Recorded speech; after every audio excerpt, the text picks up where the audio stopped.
नमस्कार दोस्तों, मैं राम प्रताप पटेल।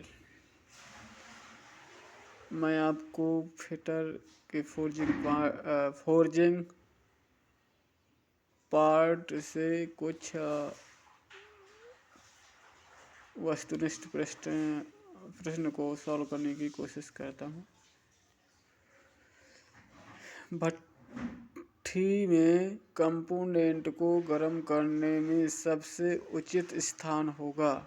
भट्ठी में कंपोनेंट को गर्म करने में सबसे उचित स्थान होगा वायु टोटी के नीचे, जहाँ काफ़ी नीचे से आय होती है, या वायु टोटी से दूर ऊपर से कोयले मोटी परत के द्वारा ढककर आग के ऊपर जो कोयले की पतली परत से ढकी है, वायु टोटी के समीप कंपोनेंट पर सीधा हवा आती है।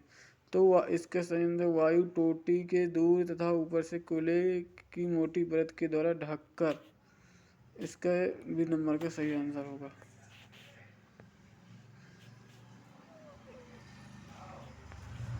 निम्न में से कार्बन इस्पात तथा उच्च गति इस्पात मतलब कार्बन स्टील तथा हाई कार्बन स्टील की फोर्जिंग के लिए सबसे उपयुक्त तापमान 16 degree Celsius, 1600 degree Celsius, 1300 degree Celsius, 1100 degree Celsius, 900 degree Celsius. तो कार्बन स्टील तथा हाई कार्बन स्टील की फोर्जिंग के लिए सबसे अच्छा तापमान माना जाता है 1100 डिग्री सेल्सियस। फोर्ज क्या है? संक्रिया, भट्टी, टूल, मशीन। तो फोर्ज एक प्रकार की भट्टी है। फोर्जिंग एक प्रकार की संक्रिया कहलाती है। फोर्जिंग एक प्रकार की ऑपरेशन कहलाती है। फोर्जिंग ऑपरेशन है, लेकिन फोर्ज एक प्रकार की भट्टी है। अग्निशय ईंटों से बनी भट्टी का वह भाग जहाँ धातु को गर्म किया जाता है उसे क्या कहा जाता है? क्विचिंग टैंक। क्विचिंग टैंक के दोस्तों, या ब्लोअर, या चिमनी, हर्थ। देखो, अग्निशय ईंटों से बना भट्टी का वह भाग जहाँ धातु को गर्म किया जाता है उसको हर्थ बोलते हैं। कौन सा? सी नंबर का आंसर हर्थ।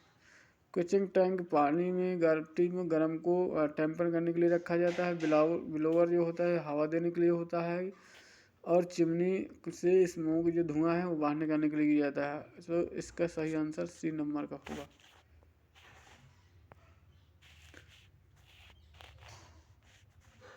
निहाई का वह भाग जिसका उपयोग धातु की जंपिंग तथा अपसेंटिंग के लिए किया जाता है, स्थूलन ब्लॉक। निहाई का वह भाग जहाँ पे जंपिंग तथा स्थूलन का, इसको बोलते हैं स्थूलन ब्लॉक, फलक, चोंच, गोल छिद्र। तो इसका सही आंसर होगा स्थूलन ब्लॉक।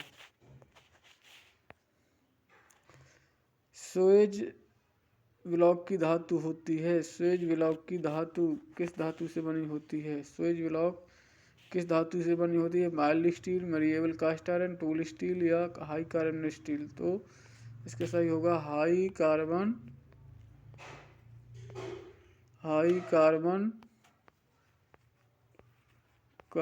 स्टील से बना होता है।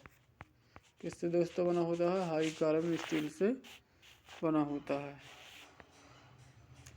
फोर्ज में ट्यूबर को निम्नलिखित में कौन सा कार्य है? ठंडी हवा को प्रवेश करना, धुएं और चिंगारियों को कंट्रोल करना, जलाने वाले पदार्थों को बाहर निकालना, जलने वाले पदार्थों को अंतर देना। तो इसका सही आंसर होगा दोस्तों, इसमें ठंडी हवा को प्रवेश कराना ही इसका सही आंसर है। फोर्जिंग में शॉप में निम्नलिखित किस वाइस का प्रयोग किया जाता है? फोर्जिंग शॉप में निम्नलिखित किस वाइस का प्रयोग किया जाता है?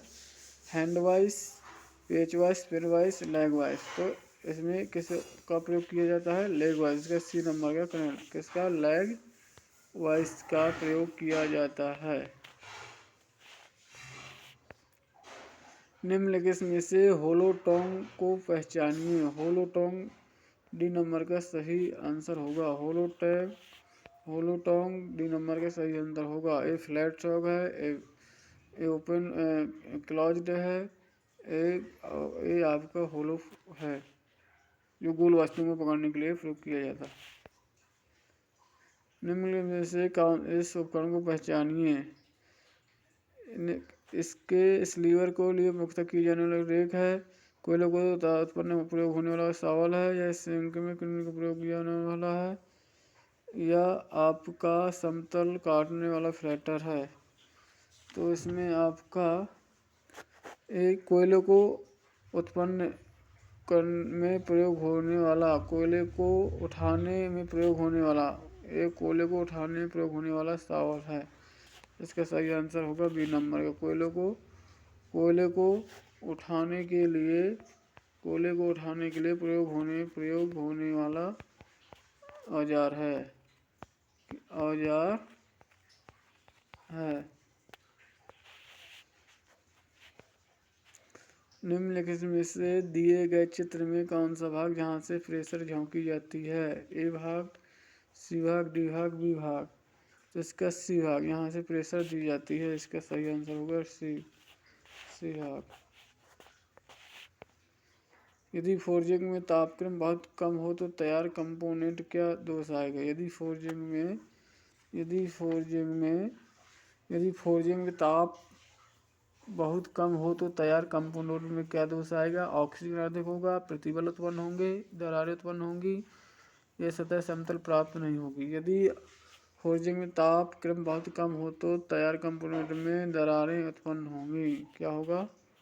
दरारें बहुत ज़्यादा उत्पन्न होंगी। इसका राइट आंसर सी है, दरारें उत्पन्न होंगी। मृदु इस्पात की फोर्जिंग के लिए सबसे उपयुक्त तापमापक है। मृदु इस्पात के लिए सबसे अच्छा उपयुक्त तापमान है।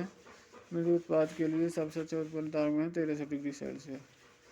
देखेंगे दोस्तों मेरा चैनल मैथ क्लासेस, मेरा सब चैनल को लाइक करें, कमेंट करें और शेयर करें।